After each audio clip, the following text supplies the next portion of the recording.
డిఎస్సికి సంబంధించి అనేకమైనటువంటి పోరాటాలు అటు కౌన్సిల్లో కానీ ప్రతి వేదికలో కూడా అటు జగన్మోహన్ రెడ్డి గారి దగ్గర నుంచి కింద స్థాయి వరకు ప్రతి ఒక్కరు కూడా ఈ మెగా డిఎస్సి మొదటి సంతకం పెట్టినారు.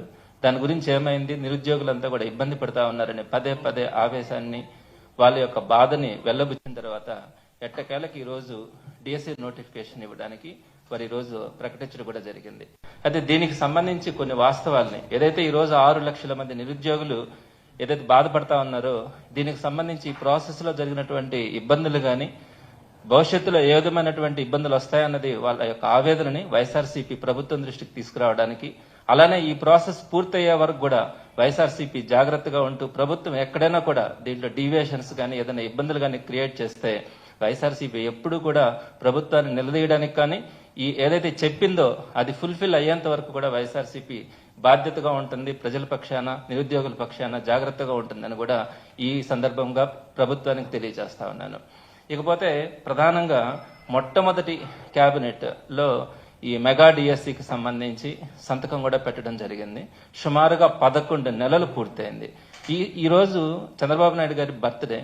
ఈ బర్త్డే గిఫ్ట్ గా ఆయన నోటిఫికేషన్ ఇవ్వడానికి సుమారుగా 11 నెలల పాటు ఈ 6 లక్షల మందిని వెయిట్ చేయించినారా అన్నది ఈరోజు 6 లక్షల మంది నిరుద్యోగులు కూడా బాధపడతా ఉన్నారు. ఈ బర్త్డే గిఫ్ట్ గా ఇవ్వడానికైనా ఈ 11 నెలలు వెయిట్ చేయడం అన్నది ఈరోజు ప్రతి ఒక్కరిలో కూడా ఉన్నటువంటి అనుమానం. అయితే ఇక్కడ ఇంకొక విషయాన్ని కూడా మీ దృష్టికి తీసుకొని వస్తా ఉన్నాను. 2024 జూన్ 14న కేబినెట్ లో మొట్టమొదటి సంతకంగా ఈ డిఎస్సి నోటిఫికేషన్ ఇస్తామని చెప్పి సుమారుగా 16,357 పోస్టులకు సంబంధించి ఆయన ఆ రోజు సంతకం పెట్టారు. వెంటనే మేము దీనికి సంబంధించినటువంటి నోటిఫికేషన్ ఇస్తాం, వెంటనే ప్రాసెస్ అంతా కూడా కంప్లీట్ చేసి ఎంప్లాయీస్ అందరికి కూడా ఉద్యోగాలు ఇస్తామని చెప్పి చెప్పడం కూడా జరిగింది. అయితే వెంటనే ఏం చెప్పినారంటే 2 రోజుల తర్వాత దీనికి సంబంధించి టెట్ ని మరలా నిర్వహించాలా, టెట్ నిర్వహించిన తర్వాతనే డిఎస్సి నోటిఫికేషన్ ఇస్తామని చెప్పినారు. కానీ యాక్చువల్గా ఇక్కడ ఒక పెద్ద మోసం ఏంటంటే అదే జూన్ నెలలోనే జగన్మోహన్ రెడ్డి గారు పెట్టినటువంటి టెట్ సంబంధించినటువంటి రిజల్ట్ ఆ జూన్ నెలలోనే వచ్చింది. మరలా టెట్ నిర్వహించాలా అనడమే పెద్ద మోసం. సరే, ఆ టెట్ కూడా నిర్వహించినారు. నవంబర్ 4వ తారీఖున ఆ టెట్ కు సంబంధించినటువంటి రిజల్ట్ ఇచ్చి నవంబర్ 6వ తారీఖున మేము డిఎస్సి నోటిఫికేషన్ ఇస్తామని చెప్పి నవంబర్ 4వ తారీఖున ప్రకటించినారు. అయితే ఒక్క రోజుకు ముందు నవంబర్ 5వ తేదీన మళ్ళా ఎస్సీ వర్గీకరణకు సంబంధించినటువంటిది ఒక వ్యక్తి దగ్గర మళ్ళా దానికి సంబంధించి కోర్టులో వేయించి ఈ ఎస్సీ వర్గీకరణకు సంబంధించినటువంటి పూర్తిగా ఈ బిల్లు పాస్ అయిన తర్వాత ఈ డిఎస్సి నోటిఫికేషన్ ఇస్తామని చెప్పి ఇచ్చిందే 16,000 పోస్టులు కేవలం. దీనికి సంబంధించి కూడా ఈ ఎస్సీ వర్గీకరణ బిల్లు వచ్చిన తర్వాత మాత్రమే ఈ డిఎస్సి నోటిఫికేషన్ ఇస్తామని చెప్పి మళ్ళా రెండోసారి మెలుగు పెట్టినారు. అక్కడి నుంచి వైఎస్ఆర్సీపీ ప్రతిరోజు కూడా పోరాడుతూనే ఉంది. కౌన్సిల్లో కానీ చట్టసభల్లో కానీ ప్రతి దగ్గర కూడా డిఎస్సిని ఎప్పుడు నిర్వహిస్తారని పదే పదే వైఎస్ఆర్సీపీ ప్రశ్నిస్తూనే ఉంది.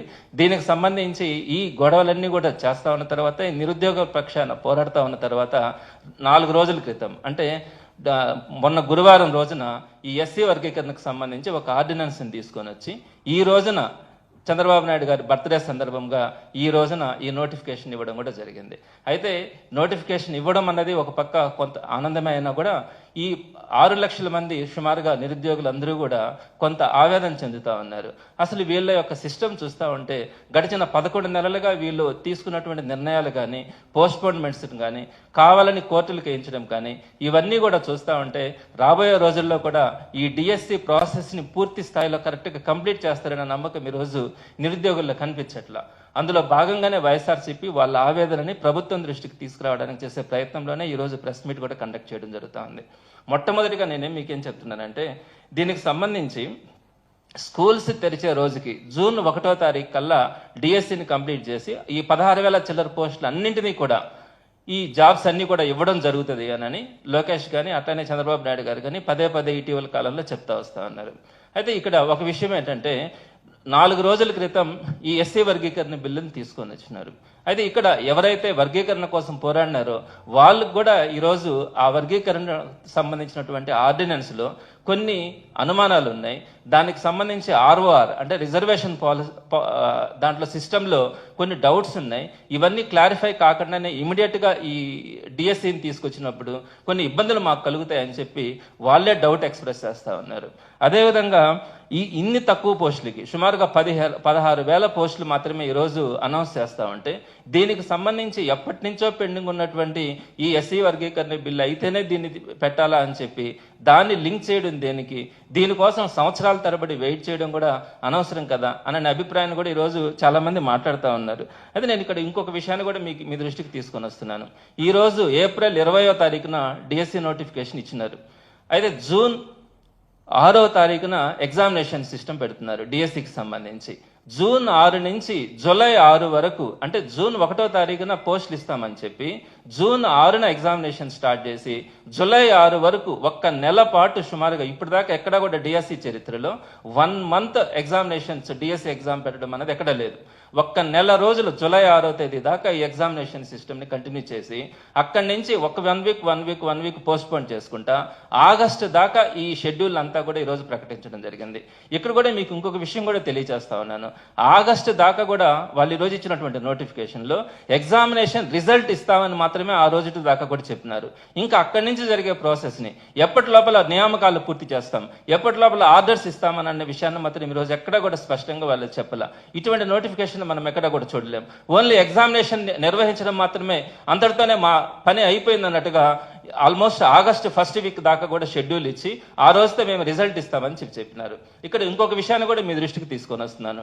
టీచర్స్కి సంబంధించి మే నెలలోనే అన్నిటిని కూడా, అంటే ఈ ట్రాన్స్ఫర్స్ అన్నిటిని కూడా పూర్తి చేస్తామంటున్నారు.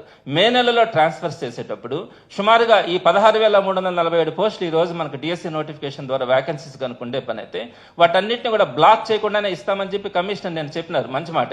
అయితే బ్లాక్ చేయకుండా ఈ ట్రాన్స్ఫర్స్ అన్ని కూడా ఇచ్చినప్పుడు కంప్లీట్గా ఈ ట్రాన్స్ఫర్స్ విషయంలో రిమోట్లో ఉండేటువంటి స్కూల్స్ అన్నీ కూడా 16,347 పోస్టులకు సంబంధించి రిమోట్ స్కూల్స్ అన్నీ కూడా వ్యాకెంట్గా తయారయ్యే పరిస్థితి ఉంటుంది. మరి అవన్నీ కూడా వీళ్ళు సుమారుగా ఆగస్టులోనే సెప్టెంబర్లోనో, అంటే ఆగస్టుకు ప్రాసెస్ అయిపోతే ఎప్పుడో సెప్టెంబర్లో నియామకాలు చేసే పని అయితే అప్పుడు దాకా కూడా ఈ స్కూల్స్ నిర్వహించే అవకాశం ఉందా లేదా, అసలు వీళ్ళకి చిత్తశుద్ధి ఉందా? అంటే ఈ ప్రాసెస్ అంతా కనుక చూస్తుంటే సెప్టెంబర్ దాకా కూడా వీటన్నిటిని కూడా పూర్తి చేయకుండా ఉండడం అంటే అసలు ఈ ప్రాసెస్ని వీళ్ళకి కంప్లీట్ చేయాలన్న ఆలోచన ఉందా? జూన్ లోపలనే నియామకాలు పూర్తి చేసి స్కూల్స్కి ఇబ్బంది లేకుండా స్టార్ట్ చేయాల్సింది పోయి సెప్టెంబర్ దాకా కూడా మేము దీన్ని కంటిన్యూ చేస్తామని చెప్తే అసలు ఈ ప్రాసెస్ని కంప్లీట్ చేయాలన్న ఆలోచన ప్రభుత్వానికి ఎక్కడా కూడా ఉన్నట్టుగా కూడా కనిపించట్లా. ఇంకపోతే ప్రధానమైనటువంటి ఇంకొక పాయింట్ కూడా ఈరోజు ప్రతి ఒక్క నిరుద్యోగి కూడా చెప్తా ఉన్నటువంటి ఒక అంశాన్ని మీ దృష్టికి తీసుకొని వస్తున్నాను. 11 నెలల క్రితం జూన్ 14వ తారీఖున 2024 సంవత్సరంలో 16,347 పోస్టులకు ఆ రోజు ఫస్ట్ సంతకం పెట్టినారు. కరెక్ట్గా 11 నెలల తర్వాత ఈ రోజుకి కూడా అదే 16,347 వ్యాకెన్సీస్ ఉన్నాయి. ఆ 16,347 వ్యాకెన్సీస్కి సంబంధించి డిఎస్సి నోటిఫికేషన్ ఇస్తా ఉన్నామని చెప్పినారు.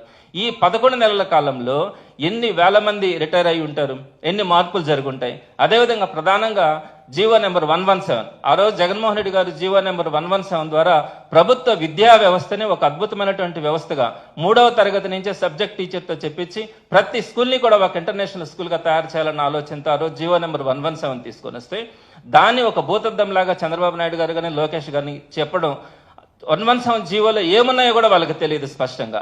ఆ 117 జీవోని రద్దు చేస్తామని చెప్పి అందరికీ కూడా ఒక భ్రాంతిని కలిగించినారు.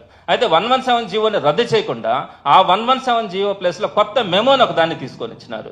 ఈ మెమో వల్ల ఈరోజు ఎంత ప్రమాదకరమైన పరిస్థితుల్లో ఈరోజు విద్యా వ్యవస్థ వెళ్ళిపోతా ఉందంటే నేను కొన్ని పాయింట్స్ మాత్రమే మీ దృష్టికి తీసుకొని వస్తా ఉన్నాను.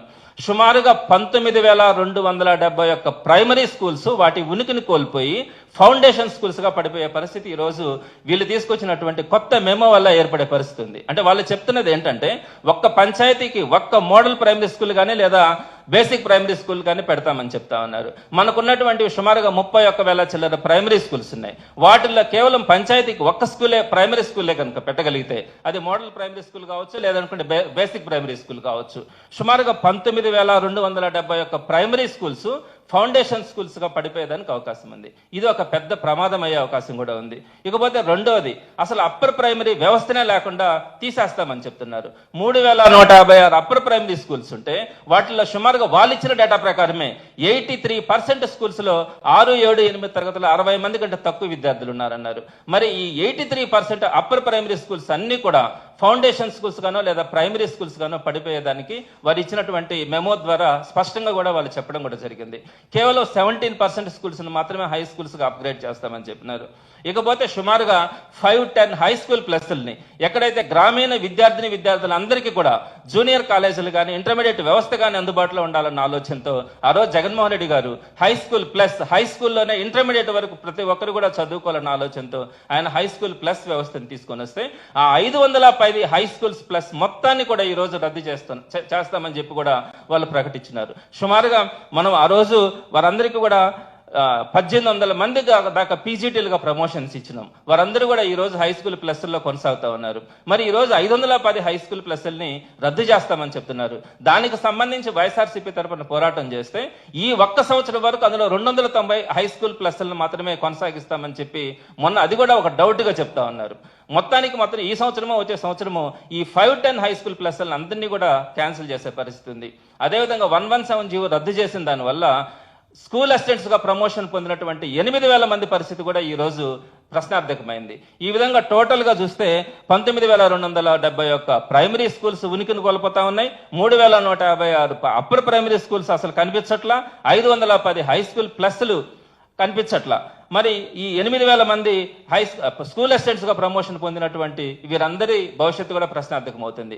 ఇన్ని మార్పులు జరిగిన తర్వాత, ఇంత ఘోరమైనటువంటి నిర్ణయాలు తీసుకున్న తర్వాత, ఈ గవర్నమెంట్ ఎడ్యుకేషన్ సిస్టమ్ లో ఇంత డిజాస్టర్స్ లాగా ఇవన్నీ కూడా జరిగిన తర్వాత కూడా ఒక్క సంవత్సరం క్రితం ఏదైతే మీరు 16,347 పోస్టులు ఉన్నాయి వ్యాకెన్సీస్ అన్నారో, ఈ రోజుకి కూడా మళ్ళీ 16,347 పోస్టులు మాత్రం మీరు ఉన్నాయని చెప్పి వ్యాకెన్సీస్ చూపించి వాటికి సంబంధించినటువంటి డిఎస్సి నోటిఫికేషన్ ఈ రోజు ఇస్తే మీరంతా కూడా కట్టుకథల్లాగా కేవలం డిఎస్సి ఎగ్జామినేషన్ వరకు సరిపో, లేకపోతే ఈ లోపలనే కోర్టుల ద్వారా దాన్ని ఆపించడానికి చేసే ప్రయత్నంలో భాగంగా ఒక నటనలాగా కనపడుతుంది. కానీ మీకు ఎక్కడా కూడా దీంట్లో చిత్తశుద్ధి ఉన్నట్టుగా కనిపించట్లా. ఎందుకంటే డిఎస్సి నోటిఫికేషన్ ఇచ్చిన దాంట్లో కూడా ఎక్కడ కూడా మీరు కేవలం రిజల్ట్ ఇచ్చిన దాకా చూపిస్తా ఉన్నారు. ఆ రిజల్ట్ ఇచ్చిన తర్వాత సర్టిఫికేట్ వెరిఫికేషన్ కానీ అపాయింట్మెంట్స్ కానీ ఎప్పుడెప్పుడు కంప్లీట్ చేస్తారు, ఏ తేదీ లోపల మీరు నియామకాలన్నీ కూడా పూర్తి చేస్తారు కూడా మీరు దాంట్లో మెన్షన్ చేయకుండా ఈ రోజు నోటిఫికేషన్ ఇస్తా ఉన్నారంటే విద్యార్థులందరూ కూడా సుమారుగా 6 లక్షల మంది విద్యార్థులు ఒక్క సంవత్సరం రోజుల నుంచి వాళ్ళు ఎక్కడెక్కడైతే ప్రైవేట్ స్కూల్స్ లో పనిచేస్తా ఉన్నారో లేదా ప్రైవేట్ ఇన్స్టిట్యూషన్స్ లో పనిచేస్తా ఉన్నారో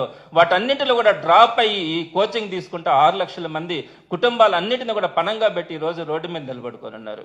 ఈ రోజుకి కూడా చిత్తశుద్ధి ఎక్కడ కూడా కనిపించట్లా. మేము ఒకటే చెప్తా ఉన్నాం వైఎస్ఆర్సీపీ తరఫున, డెఫినెట్ గా పోరాటం జరుగుతుంది.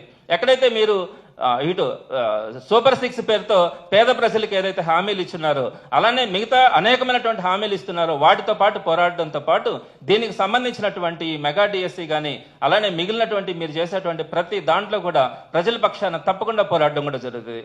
ఇంకొక విషయాన్ని కూడా మీ దృష్టికి తీసుకొని వస్తా ఉన్నాను. మీరేం చెప్పినారు, 20 లక్షల ఉద్యోగాలు మేము 5 సంవత్సరాల్లో కల్పిస్తామన్నారు. సుమారుగా 1 సంవత్సరం పూర్తయింది. మొన్న చెప్పినటువంటి గవర్నర్ గారి ప్రసంగంలో ఏం చెప్పినారు, మీరు 4 లక్షల ఉద్యోగాన్ని కల్పించినాము అని చెప్పినారు. తర్వాత మేము అబద్ధం చెప్పినామని కూడా ఒప్పుకున్నారు. ఈ 1 సంవత్సరం గడిచిపోయింది. ఇప్పటికి 4 లక్షల ఉద్యోగాలు కాదు కదా, సుమారుగా 3 లక్షల మందిని మీరు రోడ్డు మీద పడేశారు. అది సచివాలయ వాలంటీర్లు కావచ్చు, అనేకమైనటువంటి కాంట్రాక్ట్ అవుట్సోర్సింగ్ లో ఉన్నటువంటి సుమారుగా 3 లక్షల మంది ఎంప్లాయీస్ ని ఈ రోజు ప్రభుత్వ ఉద్యోగులుగా ఉన్నటువంటి వారందరినీ కూడా రోడ్డు మీదకి తీసుకొచ్చి పెట్టిన పరిస్థితి ఉంది. ఈ రోజుకి కూడా కొత్త ఉద్యోగం ఒక్కటి కూడా ఇవ్వకపోగా ఈ 3 లక్షల మంది నిరుద్యోగులు చేస్తున్నారు. ఈ రోజుకి 1 సంవత్సరం తర్వాత మీరు ఈ 16,347 పోస్టులు మాత్రమే డిఎస్సి నోటిఫికేషన్ లో చూపించి దాన్ని కూడా కరెక్ట్ గా ప్రాసెస్ ని చేస్తామనే నమ్మకం లేకుండా చేస్తా ఉన్నారు. ఎందుకు ఇన్ని అనుమానాలు కలుగుతా ఉన్నాయంటే నేను దీనికి సంబంధించి 2 పాయింట్స్ ని మీ దృష్టికి తీసుకొని వస్తున్నాను. గతంలో 2014-2019 మధ్య చంద్రబాబు నాయుడు గారు ముఖ్యమంత్రిగా ఉన్నప్పుడు ఆయన 1 సంవత్సరం ముందు అంటే 2018లో ఒక డిఎస్సి నోటిఫికేషన్ 7,000 చిల్లర మందికి ఆయన ఒక డిఎస్సి నోటిఫికేషన్ ఇస్తున్నారు. ఆయన వేసి దాన్ని సరిగ్గా నిర్వహించకుండా 7,000 చిల్లర డిఎస్సి నోటిఫికేషన్ ద్వారా టీచర్ పోస్టులు వేస్తే కేవలం 300 పోస్టులు మాత్రమే ఫిల్ చేసి మిగతా 6,900 మందిని గాల్లో పెట్టేశారు. దీనికి అందరికి తర్వాత 2019లో జగన్మోహన్ రెడ్డి గారి ప్రభుత్వం వచ్చిన తర్వాత దీనికి సంబంధించిన ప్రాసెస్ కూడా చేయడం జరిగింది. ఇంకొక విషయం కూడా మీకు తెలిసి ఉంటుంది, 98 డిఎస్సి వాళ్ళని కూడా ఆ రోజు డిఎస్సి కూడా హడావిడిగా ప్రజల కోసం ఓట్ల కోసం డిఎస్సి నోటిఫికేషన్ వేసి వాళ్ళకు కూడా సరిగ్గా ఫీల్ చేయకుండా ఉంటే 25 సంవత్సరాల తర్వాత జగన్మోహన్ రెడ్డి గారు వచ్చిన తర్వాత వారందరికీ కూడా ఉద్యోగాలు ఇవ్వడం జరిగింది.